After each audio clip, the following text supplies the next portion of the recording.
महादेव गुरुजी निवासी विद्यालयाचे या शाळेचे विद्यार्थी. माझे नाव चोरे पंकजा आनंद, इयत्ता 10वी, जिल्हा बीड, विभाग संभाजीनगर, राज्य महाराष्ट्र. आमच्या प्रोजेक्टचे नाव आहे लोकल फॉर वोकल. तर आमचा हा प्रोजेक्ट आधुनिक भट्टा.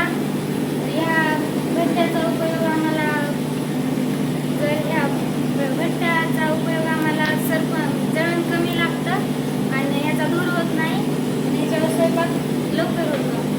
हा भट्टा आम्ही वसतिगृहासाठी बनवलेला आहे आणि ह्या भट्ट्यासाठी खेळण्यातील DC मोटर बसवलेली आहे आणि त्याच्याजवळच पंखा बसवलेला आहे. या DC मोटरमुळे आणि पंख्यामुळे ह्या भट्ट्याला ऑक्सिजन मिळतो आणि ऑक्सिजनमुळे ज्वलन होते आणि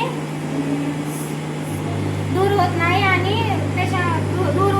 आणि ज्वलन कमी लागते आणि आमचा हा भट्टा पर्यावरणपूरक आहे. दादा, तुम्हाला या भट्ट्याचा उपयोग काय होतो? आम्हाला ज्वलन कमी लागतं